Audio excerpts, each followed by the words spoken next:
बिस्मिल्लाहिर्रहमानिर्रहीम। अस्सलाम वालेकुम नाज़रीन, आप देख रहे हैं 92.8 with Sadia Afzal.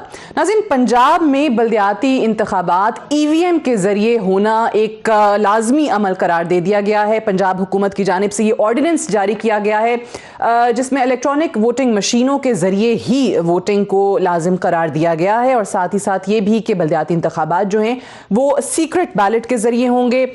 Mayor, deputy mayor और काउंसलर्स के लिए एक जॉइंट पैनल होगा और सादा अक्सरियत से उम्मीदवार कामयाब होंगे। आज वफाकी वज़ीर इत्तलात फवाद चौधरी और वज़ीर मुमलिकत फ़ारूक हबीब दोनों लाहौर में प्रेस कॉन्फ्रेंस कर रहे थे, तो साथ ही साथ उन्होंने इलेक्शन कमीशन पे भी कुछ सवालात उठाए। और एक तरफ हम जानते हैं कि पाकिस्तान तहरीक इंसाफ का अपना एक केस जो इलेक्शन कमीशन में चल रहा है फॉरेन फंडिंग को लेकर, उसका भी जिक्र किया और ये भी कहा कि हमने तो 22 वॉल्यूम्स जमा करा दिए हैं, लेकिन इलेक्शन कमीशन पाकिस्तान मुस्लिम लीग नवाज और पाकिस्तान पीपल्स पार्टी के हवाले से जिस तरीके से काम करना चाहिए था वैसे नहीं कर रहा। इलेक्शन कमीशन से उन्होंने ये मुतालबा किया है कि पाकिस्तान तहरीक इंसाफ, पाकिस्तान पीपल्स पार्टी और पाकिस्तान मुस्लिम लीग नवाज तीनों बड़ी जमातों का जो फंडिंग का सिलसिला है, जहां जहां से इनको फंडिंग होती है, वो अवाम के सामने एक साथ रखा जाए। फिर साथ ये भी कहा कि पीपल्स पार्टी का 2009 से 2012 तक फंडिंग का कोई रिकॉर्ड मौजूद नहीं है। पाकिस्तान मुस्लिम लीग नवाज के हवाले से भी कहा कि एक भी उनके डोनर का रिकॉर्ड मौजूद नहीं है। और फिर ये भी कि कुछ ऐसी जमातें भी इलेक्शन कमीशन में रजिस्टर्ड हैं जो कि शिद्दत पसंद जमातें हैं। तो इलेक्शन कमीशन अब इस मुतालबे को या इनके इन तहफ़्फ़ुज़ात को किस तरीके से लेता है, इस पर भी बात करेंगे। साथ ही इस प्रेस कॉन्फ्रेंस में जो कि अगले हफ्ते मिनी बजट आने वाला है उसका जिक्र किया गया।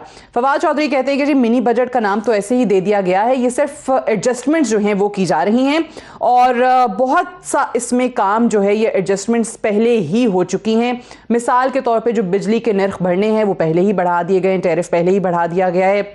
और महंगाई के हवाले से बात करते हुए कह रहे थे कि महंगाई मुसलसल कम हो रही है और ये तीसरा हफ्ता है कि जब महंगाई कम हुई है। लेकिन महंगाई को लेकर जो ट्रांसपेरेंसी इंटरनेशनल का सर्वे है वो हमारे सामने है जो पिछले ही दिनों आया है। अब ज़रा उस पर भी बात कर लेते हैं कि ये जो सर्वे किया गया उसमें 92.9% 92.9% लोग जो हैं वो ये कहते हैं कि इस दौरे हुकूमत में महंगाई बहुत ज़्यादा बढ़ गई है बनिस्बत इसके कि जो पिछले अदवार थे। मिसाल के तौर पे 4.6% लोग जो हैं वो ये समझते हैं कि पाकिस्तान मुस्लिम लीग नवाज के दौर में महंगाई थी और 2.5% ने पाकिस्तान पीपल्स पार्टी का जिक्र किया। फिर इसी सर्वे के अंदर अगर हम जो हुकूमत की एक ख़ुद एहतसाबी की ड्राइव है उसका जिक्र करें तो उस पर भी आवाम ने कोई खातिर खा सेटिस्फैक्शन का इजहार नहीं किया। 85.9% लोग जो हैं वो कहते हैं कि ये तसल्ली बख्श नहीं है जो हुकूमत की ख़ुद एहतसाबी की एक ड्राइव है और 66.8% लोगों ने हुकूमत की इस ख़ुद एहतसाबी की कहिए या जो एहतसाब का उनका नारा है उस पूरी की पूरी ड्राइव को पार्शल करार दिया, यकतरफा करार दिया। और ये वही चीज़ है जो कि अपोजिशन की जमातें इस हुकूमत पर इल्ज़ाम लगाती हैं। फिर जब इस सर्वे के अंदर अवाम से ये पूछा गया कि आपकी नज़र में ऐसे कौन से डिपार्टमेंट्स हैं जहां पर करप्शन बहुत ज़्यादा है, तो 41.4% लोगों ने पुलिस के डिपार्टमेंट का जिक्र किया, 17.4% लोगों ने जुडिशरी का जिक्र किया एंड मूविंग ऑन, इसमें पूरी आगे फहरिस्त है। सो आज इन्हीं चीज़ों के हवाले से हम प्रोग्राम में बात करेंगे। एक मुख्तसर सा ब्रेक लेंगे, ब्रेक के वापस आएंगे तो फिर हमारे साथ मेहमान भी मौजूद होंगे और डिस्कशन का बाकायदा आगाज़ करेंगे। Stay tuned.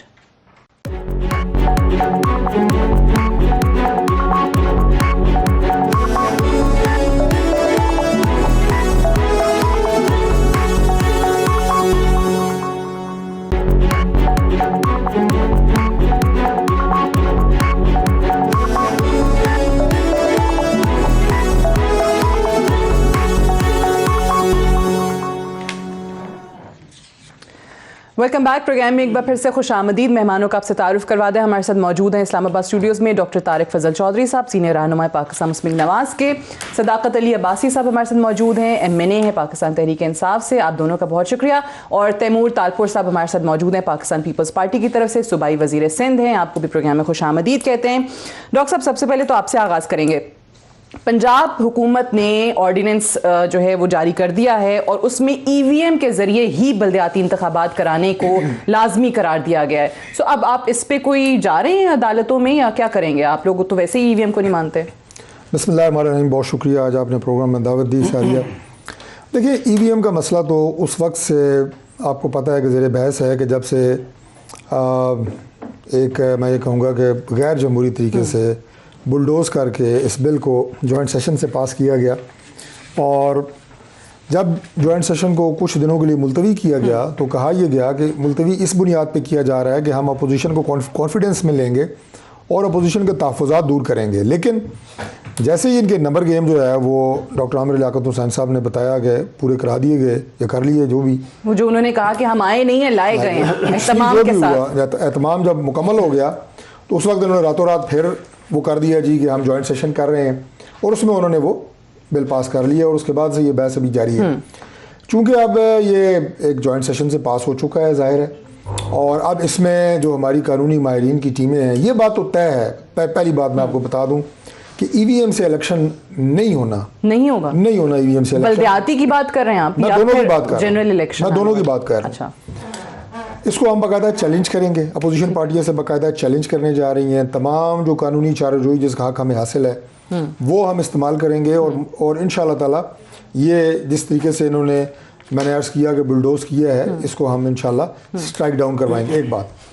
दूसरी बात यह है कि क्यों मैंने इतने कॉन्फिडेंस से ये बात की है, दूसरा मरहला इलेक्शन कमीशन ऑफ पाकिस्तान का है। ठीक है, आपने ये देखा कि इलेक्शन कमीशन ऑफ पाकिस्तान ने ईवीएम के हवाले से अपने एतराज़ात उठाए जी।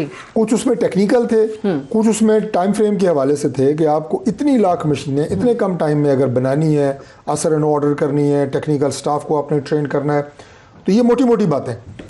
तो वज़रा ने जो बयान इस्तेमाल, जो ज़बान इस्तेमाल की इलेक्शन कमीशन ऑफ पाकिस्तान के बारे में, उन्होंने उसको भी ऐसे समझ लिया कि ये भी कोई अपोजिशन की पार्टी है। ठीक है, उसमें भी गोले बरसाए, जो कि मुल्क का एक आईनी इदारा है। बाद में हो गई माफी तलाफी, फिर चले जो भी जा रहा है, लेकिन फिर भी मैं समझता हूँ कि इस हद तक जाना नहीं चाहिए था। अच्छा, लेकिन मुझे एक बात बताएं। अब ये मैंने कहा दूसरा बात मुकम्मल कर लूँ कि दूसरा जो इलेक्शन कमीशन ऑफ पाकिस्तान के एतराज़ात हैं वो अपनी जगह पे हैं। ठीक है, तो अगर आप इन दोनों चीजों को इलेक्शन कमीशन ने, आपकी बात सही है कि 37 एतराज़ात इलेक्शन कमीशन ने रेज किए, लेकिन उसके बाद इलेक्शन कमीशन ने पार्लिमानी उमूर की वजारत को लिख भी दिया कि क्योंकि अब कानून साजी हो गई है तो अब तो उन पे फर्ज है, उन्होंने कहा अब तो हमने करना ही करना है, तो उन्होंने फिर मजीद चीजें भी मांग ली हैं, यानी वो करवाने को तैयार है इलेक्शन कमीशन एतराज़ात के बावजूद। अब तो वो पाबंद है।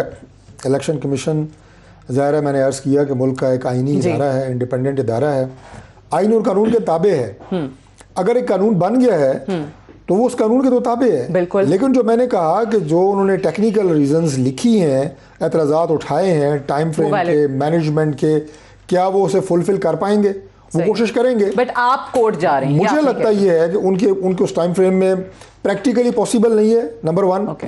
नंबर 2 ये है कि अपोजिशन की पार्टियां बशमूल हमारी पार्टी के, इस पर हमारी कानूनी माहिरीन काम कर रहे हैं, इसे हम चैलेंज करेंगे, आखिरी फोरम तक इस पर लड़ेंगे। अच्छा, और ये जो मंसूबा है कि पहले आपने आरटीएस को बिठा के कामयाबी हासिल की, वही काम अब और आप ईवीएम के जरिए कामयाबी हासिल करने की कोशिश करेंगे। लेकिन अब्बासी साहब एक चीज होगा नहीं अगले इलेक्शन ये तो कह रहे हैं कि जी ये जाएंगे कोर्ट के अंदर। अब आज फवाद चौधरी ने भी इस पे बात की पंजाब के हवाले से कि पता नहीं किसने कह दिया है कि ईवीएम के जरिए बल्दियाती इंतखाबात नहीं हो सकते।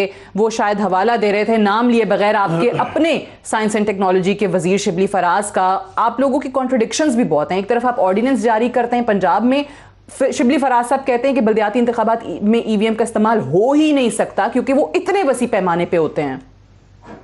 लेकिन साथिया, बहुत शुक्रिया आपने अपने प्रोग्राम के लिए बुलाया। पहली बात ये कि आपने अपोजिशन पार्टियों से पूछा, अगर डॉक्टर तारिक फजल साहब से, आप पार्टी की एक मजबूरी है, पार्टी का एक कहा उन्होंने पार्टी को मुतमईन करना है, अपोजिशन पार्टी ने ली हुई है, अंदर से ये सब जानते हैं कि अगर पाकिस्तान की रियासत और पाकिस्तान के इदारे ये तय कर लेते हैं कि हमने इस सारे सिस्टम को, वोटिंग के सिस्टम को टेक्नोलॉजी के ज़रिए करना है, तो ये इन सबको पता है कि ज़ाहिर है ये ज़्यादा सेफ़र होगा, ज़्यादा बेहतर होगा, ज़्यादा जल्दी रिजल्ट आ जाएंगे, झगड़े कम से कम होंगे और हर चीज़ को ट्रेस करना ज़्यादा आसान है। बिकॉज पाकिस्तान में या दुनिया में जितने मसाइल थे इस तरह के प्रोसीजर्स के, उनको हल करने के लिए टेक्नोलॉजी आई है, वो टेक्नोलॉजी ख़राब नहीं करती। ये जो इनका बयानिया है वो पार्टी पोजीशन है, इसलिए ये बहस करते रहेंगे।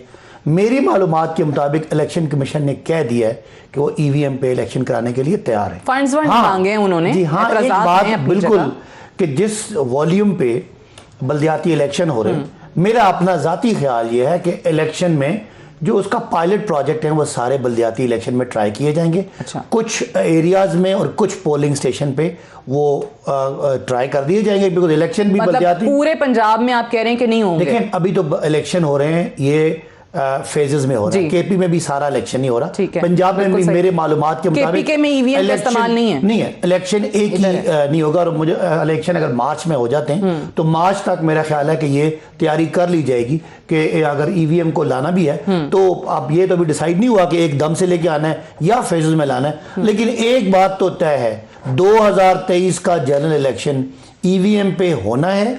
इलेक्शन कमीशन की जितनी आप बातें कर रही हैं, इलेक्शन कमीशन जितना भी खुद मुख्तार इदारा है, आइन और कानून और पार्लियामान के फैसलों के ताबे है।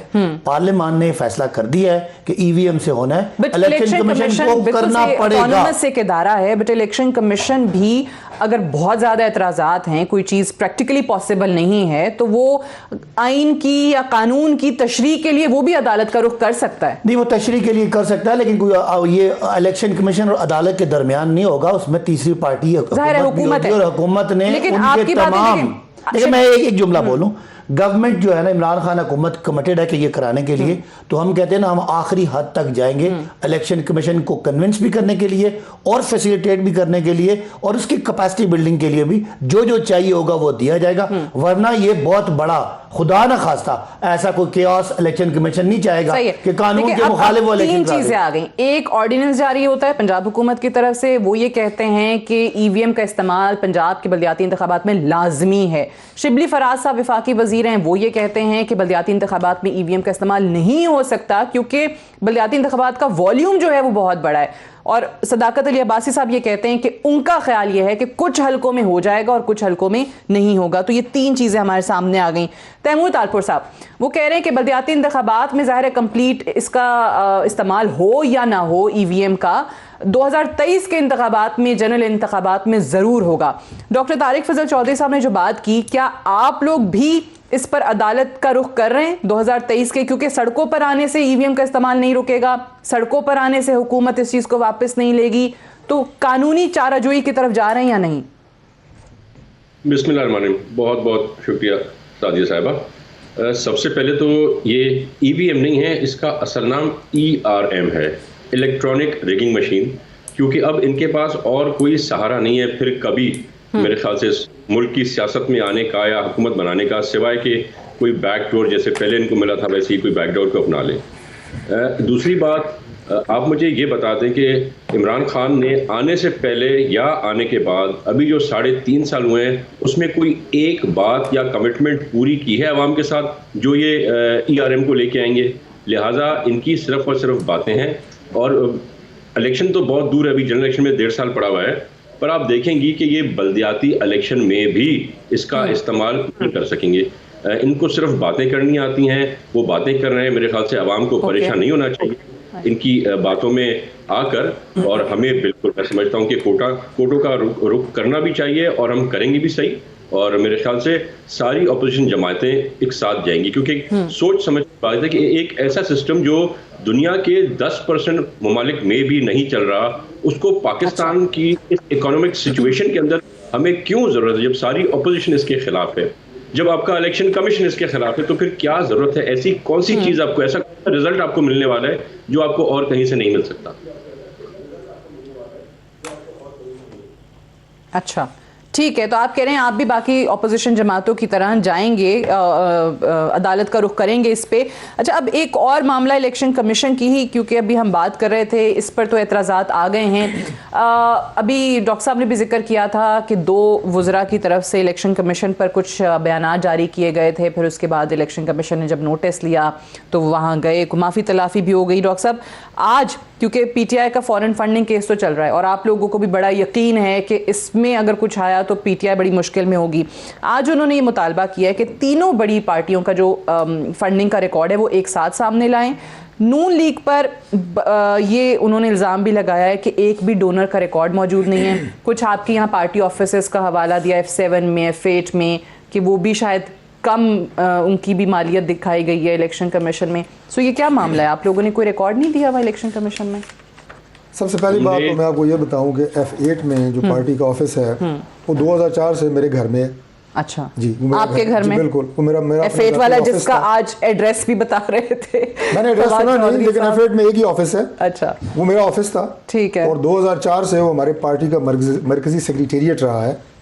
और ये कोई तकरीबन 3-4 साल पहले की बात है कि वो ख़त्म इसलिए करना पड़ा कि सुप्रीम कोर्ट ऑफ पाकिस्तान का एक ऑर्डर आ गया था कि आप रेजिडेंशियल बिल्डिंग्स में कमर्शियल एक्टिविटी जारी नहीं कर सकते। ठीक है। तो इस्लामाबाद के तमाम रेजिडेंशियल एरियाज़ में तमाम कारोबारी मराकज़ बंद हो गए थे इस वजह से। तो आप मुझे बताएं उसकी मालियत पार्टी क्या शो करे, पार्टी का तो है ही नहीं। अच्छा, दूसरी बात यह है जी कि मैं इसकी बिल्कुल तायीद करता हूँ फवाद चौधरी साहब ने जो बयान दिया है कि तमाम पार्टियों के तमाम फंड्स बशमूल हमारी पार्टी के तमाम donors everything should be brought forward, पूरी कौम को बताएं। और जो पाकिस्तान तहरीक इंसाफ अपनी फॉरेन फंडिंग को इतने अरसे से इल्तवा पे इल्तवा ले रही है, दूसरी अदालतों का रुख कर रही है स्टे ऑर्डर लेने के लिए कि हमारे खिलाफ प्रोसीडिंग्स को रोका जाए और अपना रिकॉर्ड नहीं दे रही, वो तो पूरी कौम ने देखा है।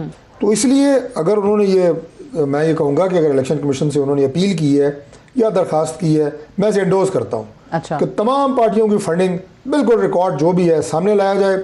हमने जो दे दी है वो इलेक्शन कमीशन जो मांगा जो दी है, ठीक है। अगर किसी ने, जो मैं खुद इस्लामाबाद हूँ, मैं इस्लामाबाद का प्रेसिडेंट भी हूँ, ठीक है। F73 का भी एक उन्होंने घर का हवाला दिया कि ये भी पार्टी ऑफिस बनाया हुआ और इसकी मालियत शायद 2 करोड़ दिखाई गई है। अब F7 में 2 करोड़ का वो कहते हैं फुटपाथ भी नहीं मिलती। ये फवाद साहब ने आज कहा है, कैसे आपने 2 करोड़ दिखा दिया? अगर एक वफाकी वजीर इतना लाइल्म हो तो उसमें मैं इज़हार अफसोस ही कर सकता हूँ। और हुकूमत की किस्मत पे मैं क्या कहूँ कि मैं क्या अल्फाज इस्तेमाल करूँ कि मैं, यानी मुझे अफसोस है कि वफाकी वुज़रा की ये हालत है, वो इतने लाइल में। आप कह रहे हैं F7 वाला जो घर है, मैं आपको बताता हूँ, ये वो घर है जिस पे काफ लीग ने कब्जा किया।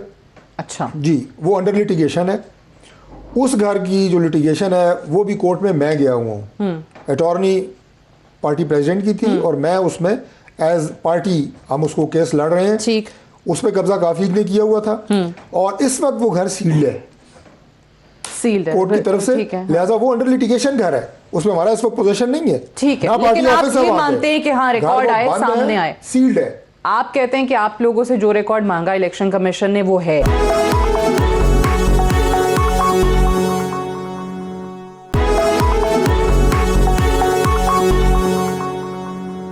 लेकिन मैं अब्बासी साहब आपकी जानिब आने से पहले इसी पे पीपल्स पार्टी का मौकफ लेके फिर आपका जवाब इकट्ठा लूंगी, क्योंकि पीपल्स पार्टी पे भी उन्होंने कहा, तैमूर तालपुर साहब, के 2009 से 2012 तक का फंडिंग का कोई रिकॉर्ड मौजूद नहीं है, किसी डोनर का रिकॉर्ड मौजूद नहीं है कि कहाँ से पैसे आ रहे हैं। वो कहते हैं जरदारी साहब ने जो है वो USA में पार्टी को रजिस्टर करवाया और साथ साथ ये भी कह रहे हैं कि जी सामने लेकर आएँ पीपल्स पार्टी का रिकॉर्ड भी। डॉक्टर साहब ने तो कहा कि भी ले आए सामने, लेकिन PTI कहती है कि हमने तो 22 वॉल्यूम्स जमा करा दिए हैं। आप दोनों की तरफ से उनका दावा ये है कि कुछ इलेक्शन कमीशन को नहीं दिखाया गया। मैं बड़ा वाज़े आपको बताता चलूं कि सलीम मांडवी साहब ने जो रिकॉर्ड हमसे पाकिस्तान पीपल्स पार्टी का मांगा था, हमने उसके समेत जो नई चीज़ें मांगी थी हम वो भी देके आ गए। तो एक भी ऐसा डॉक्यूमेंट नहीं है जो हमसे मांगा गया हो और हमने ना दिया हो। हमने आपको जैसे बताया कि हमने जो चीज़ें नहीं मांगी गई थी वो भी जमा करा दी हैं। मुझे समझ नहीं आता कि ये क्या समझते हैं, कोई भी वफाकी वजीर खुद आके और ऐसी गलत बातें कर देता है जिसका ना कोई सर है ना कोई पैर है। और क्योंकि झूठ तो रहता नहीं ना, अगले दिन ये सारी चीज़ें उनके सामने उनके मुंह पे आ जाती हैं कि सारा झूठ इन लोगों ने बोला है, कोई बुनियाद नहीं है। ये तो यहाँ तक हाल है कि प्राइम मिनिस्टर आके चैनल्स पे बैठ के कहता है प्रेस कॉन्फ्रेंस में कि शुगर मिल्स नहीं खुली क्योंकि 1 महीना डिले कर दी सिंध हुकूमत ने। पिछले 50 सालों से जो है शुगर मिलें 25 तारीख को खुलती थी नवंबर की, तो ये कह रहे हैं कि हमने 1 महीना लेट कर दिए। ये कह रहे हैं कि हमने सिंध की कुछ शुगर मिलें बंद कर दी, जब सिंध के शुगर मिल का तो उस वक्त तक वो खुला ही नहीं था, डेट ही नहीं आई थी। तो मैं रिक्वेस्ट करूंगा कि खुदा के वास्ते खुद भी जब आए तो बात ऐसी किया करें जिसका कोई वजूद हो, और खास तौर पे खसूसन कम से कम जब प्राइम मिनिस्टर आके कोई बात कहते हैं तो उससे तो फैक्ट्स बता दिया करें, लोग तो ना हंसाए अपने PM के ऊपर। लेकिन इलेक्शन कमीशन का बताइए कि पाकिस्तान पीपल्स पार्टी का तमाम रिकॉर्ड, उनके तमाम डोनर्स का, चाहे वो मुल्क में हैं बाहर हैं, वो मौजूद है। आज एक और भी उन्होंने इल्ज़ाम लगाया कि हुसैन हक्कानी जब अमेरिका में सफ़ीर थे तो वो पाकिस्तान पीपल्स पार्टी के लिए वहाँ फंड रेजिंग किया करते थे और मिलियंस ऑफ डॉलर्स उनको मिले थे एम्बेसडर की हैसियत से पार्टी के लिए। हमारी लीडरशिप पर कितने इन लोगों ने उल्टे सीधे झूठे केसेस किए हुए हैं जिनके ना पैर ना सर, अभी तक एक चीज मिल नहीं सकी। हमारे लीडरों को साल साल 2-2 साल लोगों ने अंदर रखा। तो अगर ऐसा कुछ है तो नैब क्यों सोई हुई है? एक्टिव करें, भेजें नैब को जरा आके इंक्वायरी। फिर से 150-200 इंक्वायरियां हो रही हैं, 1-2 और भी हम पे आप कर दें आके। ये दिया baseless accusations they do on us, और फिर ये शर्मिंदा भी नहीं होते झूठ बोलने के बाद। अच्छा, मुझे अब्बासी साहब, क्या वजह है कि पाकिस्तान तहरीक इंसाफ ये फॉरेन फंडिंग वाली चीज़ से इतना घबरा रही है जो कि जवाबन आपको बाकी पार्टीज़ के लिए प्रेस कॉन्फ्रेंसेस करना पड़ती हैं?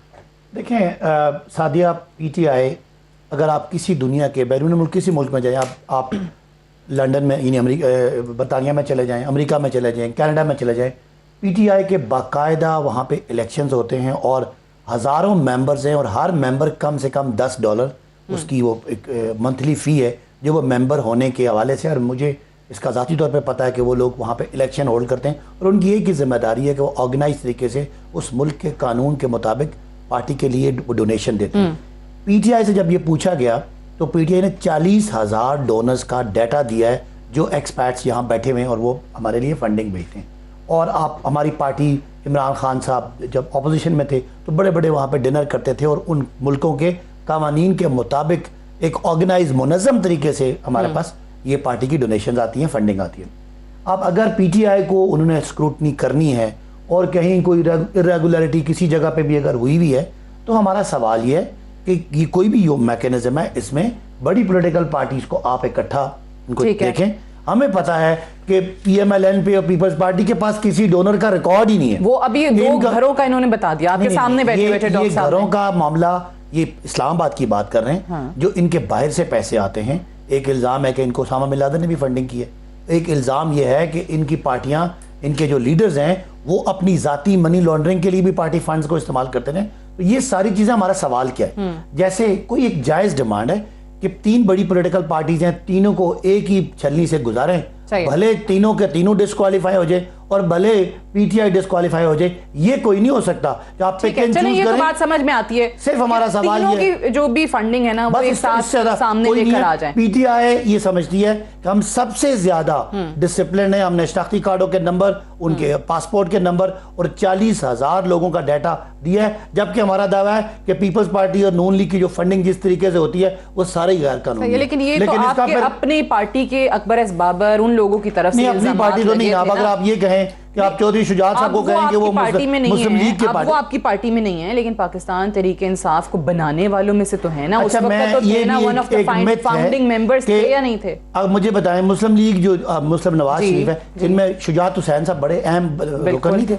लेकिन जब वो चले गए, उन्होंने मियां साहब के बारे में क्या क्या कहा, इस तरह नहीं होता। वो जरूर पुराने मेंबर थे, हमारे साथ उन्होंने काम किया। वो पार्टी के ओहदे मामलात में जब उनको निकाला गया तो वो फिर कई हमारी जो मुखालिफ पार्टियां उन सब मिलके उन्होंने को बदला लेने की कोशिश किया। लेकिन बहरहाल हमें इस पे कोई एतराज़ नहीं है कि पीटीआई की फॉरेन फंडिंग को चेक किया जाए, लेकिन उसमें जेयूआई, एमक्यूएम। फिर डॉक्टर साहब, आपको लगता है जो इलेक्शन कमीशन के बाहर आप लोगों की प्रेस कॉन्फ्रेंसेस भी होती हैं कि इलेक्शन कमीशन इनका फैसला सुनाने में बहुत देर कर रहा है, क्या वजह है? ये लोग जाके ऐसे कोई केस प्रेजेंट करते हैं या इलेक्शन कमीशन मैं बुनियादी तौर पे कुछ प्रोसीडिंग्स में खुद भी किया। बिल्कुल, आप यकीन करें कि उसमें जो जैसे कहते हैं ना इल्तवा मांगना इलेक्शन कमीशन से, कोई ऐसा हरबा नहीं है जो पाकिस्तान तहरीक इंसाफ ने इस्तेमाल ना किया हो टाइम गेन करने में, रिकॉर्ड जमा कराने में। अच्छा, उसकी जनाब वो क्या उसे कहते हैं, बहस कर लें जी, शहादतें, ये सारे वो मराहल होते हैं ना जिनसे गुजर के आपने आगे इलेक्शन कमीशन ने या कोई भी जुडिशल बॉडी जो होती है उसने फैसला सुनाना होता है। मैं खुद इसका ऐनी शाहिद हूँ कि तमाम वो हरबे, अब मेरे खिलाफ अगर सिविल कोर्ट में मिसाल के तौर पे अगर कोई केस ट्रायल हो रहा है, मैं सेशन कोर्ट में चला जाऊंगा, रोकें इसे, वो नहीं मानेंगे, हाई कोर्ट में दरखास्त दे दूंगा, रोकें इसे, फिर सुप्रीम कोर्ट चला जाओ। तो ये ऑप्शंस होते हैं और जितना आपका वकील तेज होता है इतने आपके पास ऑप्शन ज्यादा होते हैं। तो उस बुनियाद पे मैं ये कह रहा हूँ कि जिस तरह इसको इन्होंने आगे करने की कोशिश की, अपने फैक्ट्स नहीं दिए, वो कह रहे हैं हमने 22 वॉल्यूम्स जमा करा दिए, सारा रिकॉर्ड दे। बात मेरे या आपके मुतमिन होने की नहीं है, बात इलेक्शन कमीशन के मुतमिन होने की है। जिसने इलेक्शन कमीशन ने कह दिया कि जनाब हम सेटिस्फाइड हैं, कहानी खत्म हो जाएगी। और ये बात मेरा ख्याल है वो अकबर एस बाबर हो या कोई भी हो, कितना अरसा हो गया है वैसे इलेक्शन इसको फॉरेन फंडिंग केस को? कई साल हो गए। कई साल हो गए हैं ना, क्यों? सवाल ये है कि अगर आपके पास हर चीज सुने ना, हर चीज ब्लैक एंड व्हाइट में है, मुझे अगर मैं सिंपल से मिसाल देता हूं, अदालत का जिक्र किया ना कि अनफॉर्चुनेटली ये है हमारे सिस्टम ये होता तब है जब एक पार्टी खुद जान के फैसला ना करवाना चाहे और वो फिर इल्तवा के तरीके ढूंढती है, जब उसके अंदर कोई ना कोई दाल में काला हो। मैं एक मिसाल बताता हूँ, अगर मुझे ये अपना टैक्स डिपार्टमेंट है, अगर वो मुझे कहते हैं कि जी अपने सारे अकाउंट्स दिखाएं और मैं टैक्स टैली करें, अगर मैं सच्चा हूँ मैं अगले दिन सारी बैंक स्टेटमेंट जाके उनके दफ्तर में रखूंगा, ये केस की अपील बात खत्म। आप इनको बता, लेकिन कैसे डिले, अगर किसी नैब केस की जो अपीलें हैं उनमें कैसे डिले करते हैं इनको पता है? पता है वो कह रहे हैं आपको पता है, वो नैब वालों से नहीं नैब के जो केसेस के खिलाफ आए हुए उसमें जितनी ये अपीलें डिले टैक्टिक्स करते हैं इनको अच्छा पता है। सही बात है, एक इल्तवा मांगो, दूसरा बात को डाइवर्ट करो, दोनों में ये तेज है। तो मैं क्रेडिट देता हूँ इन्होंने बात उधर लेके जहाँ पता लगा कि हमारी पार्टी जो है हमारी पार्टी घेरे में आ गई है और इलेक्शन कमीशन में जो हमारी पार्टी करती रही है, डॉक्टर साहब उसके आई विटनेस है, तो उन्होंने कहा जनाब लेकिन देखिए आप उस पे चुप हो गए, अपनी बात करते। मैंने आपको बताया है, वो तो बात मुकम्मल हो गई, मैंने आपको बताया कि मैं तो उसका खुद विटनेस हूँ। तो हल क्या है फिर? इसका तो कोई हल नहीं है, फिर तो इदारे पे ये जाते रहे वो इल्तवा की। एक अदालत से आपको फायदा है, एक से नुकसान है। फायदे वाली आप बात करते रहे, नुकसान वाली की बात है। इसका हल सिंपल बात है और मैं समझता हूँ कि इलेक्शन कमीशन इस पे जिस इसी प्रोसीड कर रहा है इसका फैसला जल्दी होगा। ठीक है। अच्छा वैसे भी दूसरी बात, इसका एक दूसरा एंगल सुन लें, इनको घर भेजने के दो तरीके हैं क्या? जो कि इस वक्त जरूरी हो चुका है। अगर मुल्क बचाना है, कौम को इस अजाब से निकालना है, तो कह रहे हैं भाई हम दो तरीके आ रहे हैं, एक नो कॉन्फिडेंस और दूसरा ये जो फ्रॉड उन्होंने फॉरेन फंडिंग में किए हुए हैं जिसपे पार्टी डिस्क्वालीफाई होती है। ये दोनों तरीके से किसी एक तरीके से जाने वाले हैं। ये आपको अपोजिशन की तरफ से तमाम इन्होंने कह दिया कि साढ़े दिन ना रहना, दूसरी वाली हैं जो अभी जिसका जिक्र डॉक्टर साहब ने कर भी दिया कि ये फॉरेन फंडिंग वाला फैसला बड़ी जल्दी आने वाला है और ये आपके हक में नहीं जाना, ये वो इशारा कर रहे हैं उस जाने। पीडीएम के बड़े एक्टिव आदमी हैं, इन्होंने आपको बता दिया इनके बस में कुछ नहीं है कि पीटीआई को घर भेजें। यही कुछ है कि कहीं ये पीटीआई खुद जाते जाते गिर जाए, क्योंकि इन्होंने लॉन्ग मार्च करना है। पता है महंगाई आ जाए, लॉन्ग मार्च 4 महीने बाद है, 4 महीने में महंगाई खत्म हो जानी है। वो क्या होता है ना, वो क्या होता है ना होगा बांस ना बजेगी बांसुरी, ना होगी महंगाई ना इनका होगा लॉन्ग मार्च। तो इनकी ऐसी उम्मीदों पे है कि कोई खुदा ना खासा पीटीआई डिस्क्वालीफाई हो तो ये ना रहेगा बांस ना रहेगी ना बजेगी बांसुरी। अच्छा मुहावरा इस्तेमाल किया प्रोफेसर साहब ने। बात यह है कि महंगाई के बाद की अगर बात कर रहे हैं ना, 4 महीने बाद भाई साहब बात बीते रहे, मैं बीते रहा हूँ। वो महंगाई आज है, कल निकले यार, आपको लोगों के लिए निकले। वो कह रहे 4 महीने बाद महंगाई नहीं होनी। मैं कह रहा हूँ कि ये बात 6 फुट लंबा हो चुका होगा। चले वो कहते 4 महीने बाद वो कहते ना होगा 9 मन तेल और ना राधा नाचेगी। इस राधा ने जो 23 मार्च को नाचना है वो कल नाचे ना, परसों नाचे। महंगाई तो अब है, आपकी पार्टी को पता है मुझे, लेकिन यहाँ पे ना कोई वादा है। तैमूर तालपुर साहब, अब मुझे ये बताएं कि ये जो डॉक्टर साहब ने कहा, एक तो ऑब्वियसली इनसे सवाल बनता है जिसका जवाब यही दिया जाता है नून लीग की तरफ से कि हमें पता है कि नंबर पूरे नहीं होंगे, लेकिन ये आप लोगों की पीपल्स पार्टी की एक सजेशन रही कि आप नो कॉन्फिडेंस लेकर आएं, विफाक से पहले आप आगाज करें उस्मान बुज़दार साहब से, फिर उससे भी पहले कहा गया पीपल्स पार्टी की सजेशन आई कि आप सेनेट से आगाज कर लें, सादिक संजरानी साहब के खिलाफ आप लेकर आ जाएं वोट ऑफ नो कॉन्फिडेंस। तो क्या अभी भी आप इस पर तैयार हैं? आपको लगता है कि सेनेट में इस चीज में आपको कामयाबी मिल सकती है और इसके बाद पंजाब में और वापस वजीर आजम को हटाने के लिए? देखिए जी, जब तक पीडीएम के साथ हम यूनाइटेड थे तो आपने सक्सेस स्टोरीज हमारी देखी। आपने देखा कि हम ऐसी ऐसी सीटें निकाल के आ गए जो कि वहमो गुमान में नहीं था। गिलानी साहब के नंबर्स पूरे नहीं थे पर वो फिर भी इलेक्ट होके आ गए। तो ये सारी चीज़ें आप अगर कंसिडर करेंगी तो आप देखेंगी कि पीडीएम की सक्सेस स्टोरीज अभी भी रिपीट हो सकती हैं। और मैं समझता हूँ कोई भी सियासी जमात, कोई भी ऐसी जमात जिसके पीछे लोग हैं, वोट्स हैं, तो अवाम का शदीद हम पे प्रेशर है कि कुछ भी करो, किसी भी तरह इस नालायक, इस करप्ट हुकूमत से हमारी जान छुड़वाओ। तो उस वजह से मैं समझता हूं जब भी कोई ऐसी बात होगी तो पाकिस्तान पीपल्स पार्टी सबसे आगे खड़ी होगी, गेम बना के भी देगी और इंशाल्लाह रिजल्ट भी आप देखेंगे। आपने देखा था कि जब तक हम साथ थे पीडीएम में 13 बाई इलेक्शन हुई, 13 में से 12 बाई इलेक्शंस पीटीआई हार चुकी है पूरे Pakistan. Can you believe it? This is the first time in the history of Pakistan कि सिटिंग गवर्नमेंट में वफाक की जमात इस तरह से इतनी सीटें हारती जाए। So you have to keep all this in consideration. और यस, आज भी हमारी ऑफर इज देयर। जब भी इस नेक काम के लिए पुकारेंगे तो पाकिस्तान पीपल्स पार्टी सबसे आगे खड़ी होगी। लेकिन अभी तक आपका साथ नहीं दे रही ना बाकी जमातें, और स्पेशली पाकिस्तान मुस्लिम लीग नवाज। देखिए, साथ दे ना दे वो अलग बात है। कुछ ऐसी चीजें होती हैं जो कि बिलो द बेल्ट होती हैं, जो घटिया अल्फाज इस्तेमाल किए गए तलाल चौधरी से। तो इस किस्म की गैर सियासी हरकतें अगर हम करते रहेंगे तो हम एक फुटिंग पे नहीं खड़े हो सकते। मैं समझता हूँ पहले भी शायद अगर शहबाज शरीफ साहब ज्यादा एक्टिव होते तो उनका इतना एक्सपीरियंस है कि वो पीडीएम को इकट्ठा रख सकते थे। पर अब मैं ऑफ कोर्स अपनी राय दे सकता हूं, मैं नून लीग के लिए उनकी तरफ से बात नहीं कर सकता, पर मैं उनको ये जरूर कहूंगा कि आप एक ऐसा सियासी वो सिनेरियो बनाएं कि जिसमें एक लेवल प्लेइंग फील्ड हो और बिलो द बेल्ट ना जाए। क्योंकि देखें, मैं अगर अभी किसी की लीडरशिप के लिए कुछ बोलना चाहूं तो मैं तो बहुत कुछ बोल सकता हूं, पर तो मेरी पार्टी की तरफ से इजाजत नहीं है इस किस्म की गिरी हुई बातें करने की। नहीं, ये आपकी बात दुरुस्त है। वो जो उन्होंने अल्फाज इस्तेमाल किए वो हर लिहाज से जितनी उनकी मजम्मत की जाए कम है। बट अनफॉर्चुनेटली हमारी सियासत में ऐसे लोगों को इस तरह के बयानात देने के बाद they just go Scott free, कुछ होता नहीं है, तो इसलिए फिर बाकी लोग भी उनको फॉलो करते हैं। मुझे एक ब्रेक लेनी है, ब्रेक से वापस आएंगे तो हम ये जो ट्रांसपेरेंसी इंटरनेशनल के सर्वे का जिक्र कर रहे थे प्रोग्राम के आगाज़ में, उस पर बात करेंगे। और महंगाई पे जो हुकूमत की तरफ से बयान दिया गया है कि जी ये मुसलसल तीसरा हफ्ता है, महंगाई कम होती चली जा रही है, इसमें कितनी सदाकत है, बात करेंगे एक वक्फे के बाद।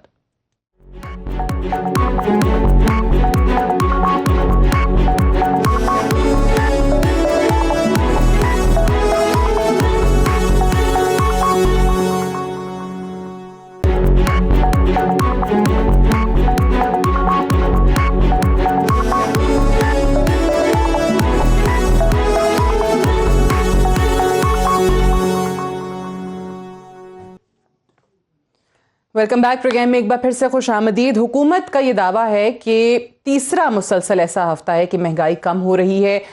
मिनी बजट का फवाद चौधरी साहब ने कहा कि नाम वैसे ही दे दिया गया है, ये सिर्फ और सिर्फ एडजस्टमेंट्स हैं और बहुत सारी एडजस्टमेंट्स तो पहले ही कर दी गई हैं।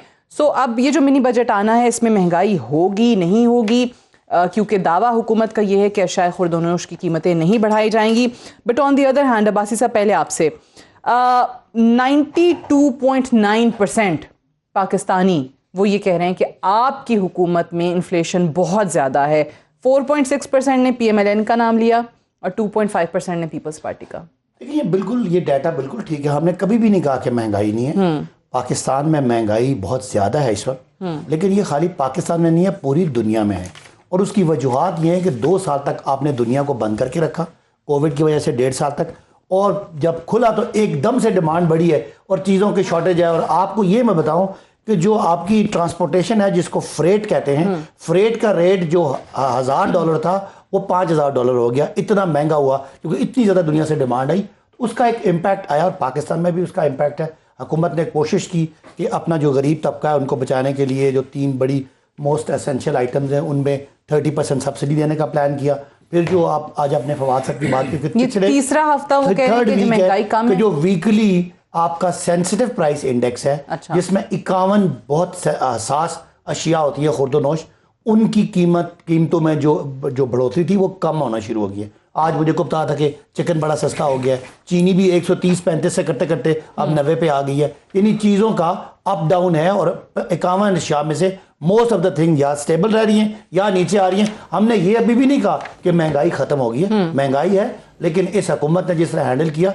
और ये जो आप सर्वे करते हैं ना, ये सर्वे हर 3 महीने बाद हुकूमत की कारकर्दगी में ऊपर नीचे होते रहते हैं। हमने बिल्कुल कभी भी नहीं कहा कि महंगाई नहीं है, लेकिन इसके बावजूद बड़े लोग इनकार भी कर देते हैं ना। अगर इनके हुकूमत में मुझे याद है आप लोग जब आते थे प्रोग्राम में ऑपोजिशन को रिप्रेजेंट करते थे तो ऐसे कोई सर्वेज आते थे तो आप लोग कहते थे 100% सही है, 100% हमारा जब ये महंगाई करते थे तो हम अगले दिन सड़कों पे होते थे।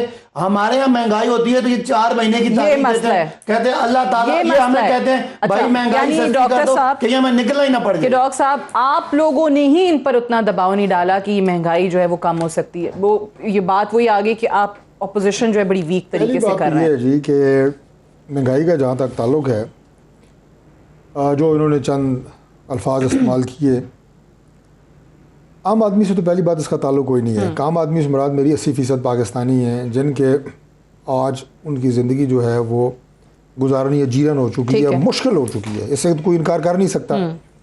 अब इस तमाम को अगर आप फेंकेंगे आलमी मंडी की कीमतों पे और फलां और बात को डाइवर्ट करने, जो हुकूमत के तमाम तर्जुमान कर रहे हैं मौजूदा, मैंने देखा है जहाँ जहाँ प्रोग्राम अब हो रहे हैं, बात बनेगी नहीं। देखिए अगर आप थोड़ा सा बैकग्राउंड में चले जाएँ ना, इमरान खान साहब की ख़ास तौर पर जब हमारी गवर्नमेंट थी, अपोजिशन में थे, इनकी पार्टी के लोगों ने फंडिंग की पाकिस्तान में, बेदरेग उन्होंने पैसा लगाया पार्टी पे। इमरान खान साहब को भी उन्होंने ज़ाहिर है फैसिलिटेट किया, अपने जहाज़ों में बंदे इनके भर भर के ला के उन्होंने इनकी हुकूमतें बनाई। अब वो लोग पे बैक डिज़र्व तो करते थे, मतलब जटकी बात तो यही है ना, ठीक है, उन्होंने सारा माल बनाया इनके दौरे हुकूमत में। अच्छा, उनके खिलाफ जितनी इंक्वायरियाँ खुली वो सारी की सारी उन्होंने ठप कर दी। FIA ने कहा हमें तो ज़रूरत ही नहीं है किसी चीज़ की। अब ये जो फैसले हुए हैं, जो मैंने कहा कि माल कैसे बना, अचानक इन्हें जनाब जो कमेटियाँ शेटियाँ होती हैं इनकी और काबीना को बताया जाता है जनाब के मुल्क में चीनी जो है हमारी ज़रूरत से ज़्यादा हो गई है, एक्सेसिव चीनी हो गई है, उसे इन्होंने जनाब एक्सपोर्ट कर दिया। जब एक्सपोर्ट हो गई चीनी तो फिर काबीना को बताया गया नहीं जी चीनी तो मुल्क में शार्ट हो गई है, अब चीनी इंपोर्ट करनी पड़ी। किस रेट पे गई, किस रेट पे आई। अब वो तमाम लोग जिन्होंने पार्टी को और उनकी लीडरशिप को अपने जहाज़ फराहम किए हुए थे, उन्होंने फ़ायदा उठाया इस तमाम ट्रेड से, उन्हें कोई कुछ नहीं कह रहा। कोविड फलाना भाई, जो मुल्क की आपकी बात इंतज़ामी की वजह से या आपके अपने लोगों को जो फैसिलिटेशन हुई है उससे जो प्रॉब्लम हुई है, एटलीस्ट उसे तो एक्सेप्ट करें। बट इनके अपने लोगों के जिनके भी नाम आए, चाहे किसी भी स्कैंडल में आए हुए हों, उनको तो क्लीन चिट्स मिल जाती हैं। आमिर कियानी साहब हो गए, उधर वो परवेज़ खटक साहब हो गए, नाब की तरफ से आपने देखा है क्लीन चिट्स मिली हैं। बट इसी पे तैमूर तालपुर साहब, महंगाई के हवाले से अगर आप कमेंट करना चाहें तो ज़रूर कीजिए, लेकिन ये जो मेरा सवाल है कि हुकूमत के एहतसाब की जो ड्राइव है, इस पे इसी सर्वे के अंदर ये बताया जा रहा है कि 85.9% लोगों ने कहा है, मेजॉरिटी ने ही कहा है कि हुकूमत की अकाउंटेबिलिटी गैर तसल्ली बख्श है, और इससे भी बढ़ के 66.8% लोगों ने कहा है कि जो इनकी अकाउंटेबिलिटी है, जो ये एहतसाब कर रहे हैं, वो यकतरफा कर रहे हैं। तो यानी आप लोगों को अपोजिशन का जो नैरेटिव है उसको तकवीत मिली है इस सर्वे के अंदर। बिल्कुल, देखें जब भी कोई जलसा जुलूस होता था, जब इमरान नियाजी अपोजिशन में थे, तो तब हमारे आज के प्राइम मिनिस्टर साहब यही ट्रांसपेरेंसी इंटरनेशनल का पेपर उठा के और कहते थे ये देखें जी, इस पर भरोसा करो, बिजली के बिल देना बंद कर दो, करप्शन बहुत ज़्यादा है। तो आज वही ट्रांसपेरेंसी इंटरनेशनल जिस इदारे पर इतना एतबार था आपको, उसी ने कह दिया है कि आज तक पाकिस्तान की सबसे करप्ट हुकूमत शायद रही है तो पाकिस्तान तहरीक इंसाफ रही है। और उसी टाइम पर आपके पास ये सारे वैलिड चीज़ें आपकी आवाम की तरफ आ रही हैं, आपके लोग इससे सफ़र कर रहे हैं। और बेसिकली क्या है रीज़न है, they don't have that seriousness about this issue. आपको मैं छोटा सा एग्जांपल दे दूं जल्दी से। हमारे यहाँ जब पाकिस्तान पीपल्स पार्टी की हुकूमत थी, तब पर डॉलर प्राइस पर बैरल जो है ऑयल की वो $147 थी, और हम उस पर 100 से थोड़ा ऊपर और थोड़ा नीचे में पेट्रोल सप्लाई करते। आज $75 फी बैरल प्राइस है, और ये क्या जुल्म कर रहे हैं, क्या ज्यादती कर रहे हैं उनके साथ। तो इनके करप्शन के किस्से हैं, मेरे ख्याल से ये बातें भी नहीं है। पहले कहते थे कि इमरान खान करप्ट नहीं है, उसकी टीम करप्ट है, पर आज सब कहते हैं कि ऊपर से लेके नीचे तक सब करप्ट है। ठीक है, तो अब्बासी साहब देखें, ये एहतसाब की जो बात है, ये भी अगेन आपने सर्वे मान लिया है, मैंने पहले ही अप्रिशिएट किया कि अच्छी बात है, आपने इसको डिनाई नहीं किया। आपका एहतसाब लोगों की नज़र में, मेजॉरिटी की नज़र में यकतरफा है, यानी सिर्फ और सिर्फ अपोजिशन को आप लोग दीवार से लगा रहे हैं, आपके अपने लोगों के खिलाफ कोई कार्रवाई नहीं होती। अच्छा, अभी जो तालपुर साहब ने बात की ना कि इमरान खान साहब की बहन जो उनका कारोबार, मुझे बता दें वो किस ओहदे पे थी, उनके पास कौन सी मिनिस्ट्री थी, उनके भाई कौन से वज़ीर आज़म थे, कौन से वज़ीर आला थे। सवाल ये नहीं, ऐसी आप एक ऐसी बात करें जिससे कोई ना सारे ना पैर है, तो वो बनती नहीं है। करप्शन जिन लोगों पर इल्ज़ाम है, उन पे इल्ज़ाम है और उन्होंने कह दिया था कि सबसे ज़्यादा करप्ट जमात पीपल्स पार्टी है, उनके मुंह से गलती से निकल गया। लेकिन बहरहाल आपने बाकी चीजें नहीं सुनी, ये नहीं, मैं वो आपने कभी कभी इंसान को कभी कबूलियत का वक्त भी होता है। कहने की बात यह है, मुझे ये खुशी होती है जब पीपल्स पार्टी वाला मेरी किसी पार्टी की करप्शन की बात करता है, तो मैं खुश होता हूँ, पॉलिटिकल वर्कर हूँ, कि कम से कम करप्शन को लोग बुरा समझना शुरू हो गए। और मैं तालपुर साहब से और डॉक्टर तारिक फजल साहब से बिल्कुल बबांगे दोहल ये बात करता हूँ, मेरा कोई वजीर करप्ट निकले, मुझे उसमें और पीपल्स पार्टी और नून के करप्ट में कोई फर्क नहीं करना। नहीं, लेकिन मसला ये है ना कि आपके वजीर करप्ट निकलते ही नहीं है ना, उनको इदारों से पहले क्लीन चिट्स मिल जाती है। आपके कहने पे और डॉक्टर तारिक फजल के कहने पे मैं अपने बंदों को जेल तो भेज नहीं सकता। अगर आपको जिस तरह हमने इनके दौर में इनकी करप्शन को as a political party highlight किया, हम तीसरे दिन प्रेस कॉन्फ्रेंस करते थे, डॉक्यूमेंट्स देते थे, नैब के पास जाते थे। आप अगर घर बैठे बैठे जी हम आपके कह रहे हैं जी मियां साहब शहबाज साहब पे 25 अरब रुपए की मनी लॉन्ड्रिंग का केस है, इल्जाम नहीं है, बैंकिंग ट्रांजैक्शंस हैं, उस पर वो भुगत रहे, आप मेरे बारे में कह देते हैं कि जी वो चीनी खा के वो आटा खा के, ये इस तरह नहीं होता। और मुझे खुशी होगी कि जिनका ये नाम ले रहे हैं, इशारा कर रहे हैं, उनकी को करप्शन का सबूत लेके प्रेस कॉन्फ्रेंस करें, ताकि अगर गलत हो वो इनको हम इनके खिलाफ केस करें, जैसे हम करते थे ना। इस तरह तो नहीं होता कि आप ना एहतजाज करें, ना कोई डॉक्यूमेंट दें, बैठ के हम आपको 50 केसेस में सजा करवाएं, अगर और आप हमारे बारे में कहते हैं ये वाकई वो 126 दिन का धरना देते उस तरीके से इस्लामाबाद में, ये कोई बैठ सकते। जब ये करप्शन पे निकलेंगे तो यकीन माने एक उंगली इधर करेंगे, 6 उंगलियां इन पे हो। मैं मानता हूँ 126 दिन जो धरना जिस अंदाज से आपने किया, ना हम करना चाहते हैं ना हम करेंगे। आप दूसरी बात ये है जी कि ये जो प्रेस कॉन्फ्रेंस कर भाई साहब ने जो बात की है, कल प्रेस कॉन्फ्रेंस करें आप चीनी वाले बात पे, कल भी कोई रिकॉर्ड भी हुई है, अदालत में ले गए, परसों भी की है। ये बातें मुझे आप बताएं कि क्या जो मैंने आपको सिर्फ एक चीनी की मिसाल दी है, क्या ये आपके इल्म में नहीं थी? ईमानदारी से बताएं। थी ना? सही है, बिल्कुल सही। पता है आपको? FIA की इंक्वायरी हुई, सारे बेगुनाह हो गए। मैं यही तो कह रही हूँ कि उसके बाद वो आप जो कह रहे हैं कि मैंने सिर्फ आपसे पूछा है, आपको भी पता है, देखने वालों को पता है, आपके हर बंदे को पता है कि यार किस तरीके के साथ लेकिन बात वो ये कि उस टाइम तो हम हुकूमत से पूछते ही रहते हैं कि भाई उस टाइम कहा गया वाफिर तादाद में पड़ी है, वाफिर तादाद में पड़ी है, आप पैसे खाते हैं, एक्सपोर्ट कर दी, और अपोजिशन जो है वो एहतजाज करे होते, किसी इदारे के पास जाना पड़ता है। हमने जब पैनामा आया, हमने सुप्रीम कोर्ट के पास गए। आज मरियम साहब को सजा हुई है तो नैब की अदालत से हुई है, मियां साहब अगर उनकी अपील रिजेक्ट हुई है तो हाई कोर्ट से हुई है। बेटा बासी साहब एक सवाल मेरी बात सुने। चलें, इदारों ने फैसले करने, आपकी बात बिल्कुल दुरुस्त है, इदारों के हेड्स को, लेकिन ये जब जो चीनी की बात की, ये तो सबको पता था ना कि कहा गया कि जी वाफिर मिकदार में उठा के एक्सपोर्ट कर दी, फिर किल्लत हो गई, बहरान आ गया, फिर इंपोर्ट की, और वहां पे भी क्या कीमत डिसाइड हुई। अब ये कहीं ना कहीं किसी काबीना में वजीर आजम को बताया गया, वो जो लोग मिसगाइड कर गए वजीर आजम को, उन्हीं को पकड़ लें। इसको वजीर आजम ने भी माना कि गलत ब्रीफ वो किया गया, और इसको उन्होंने सुन लेना, तारीख में पहली दफा एक कमीशन बनाया गया। आपको पता है इसमें बहुत हमारे प्यारे भी नाराज हुए, चीनी की हमारे लोग भी हैं, और चीनी आपको पता है जरदारी साहब के भी मिल रहे हैं अनकाउंटेबल, और नवाज शरीफ खानदान का भी कारोबार है, इमरान खान का कोई कारोबार नहीं है। लेकिन अगर किसी इदारे में ये गड़बड़ हुई है, उसके तमाम इंक्वायरी और जो भी रिपोर्टें हैं वो मौजूद हैं। अच्छा। इस गलती को अगर आप नवाज शरीफ साहब और जरदारी साहब की करप्शन से मैच करना चाहते हैं तो टीवी टॉक शो में कर लें। सादिया, बाहर सड़क पे अगर आप कहेंगे कि पाकिस्तान किसने लूटा, इमरान खान ने, नवाज शरीफ साहब ने या जरदारी साहब ने, आपको जवाब मिल जाएगा। बाकी बातें लास्ट कमेंट मुझे बता दें कि शहबाज शरीफ साहब कह रहे हैं के लिए करप्शन का पाकिस्तान में अगर बयानिया बनाया है तो सिवाय 3 सालों से भाई साहब नाराज हो जाएंगे, यही फजूल गुफ्तगू और घटिया गुफ्तगू, करप्शन भाई आप करप्शन भाई आप मुझे बताएं, उसे सजा दे, सुन शहबाज अदालतों में सजा दिलाएं, अदालतों में सजा चल रहा है ना, सजा होती है, आप कहते हैं मुझे क्यों निकाला? नवाज शरीफ साहब को आपने घर भेजा है पनामा, सजा होती है, ऑडियो अकामा पे घर भेजा आपने। एक बात इमरान खान साहब अदालतों पे आप हमले करते हैं। बड़ा अच्छा एक बात की कि इमरान खान साहब का कारोबार कोई नहीं है, रहने कारोबार उन्होंने किसी का देना भी नहीं है, अपना है नहीं, किसी का भी नहीं छोड़ना। चले, unfortunately I run out of time. बहुत बहुत शुक्रिया डॉक्टर तारिक फजल चौधरी साहब, सदाकत अली अब्बासी साहब आपका, और तैमूर तालपुर साहब आपका भी प्रोग्राम में ज्वाइन करने के लिए। That's all for tonight. इजाजत दीजिए, खुदा हाफिज।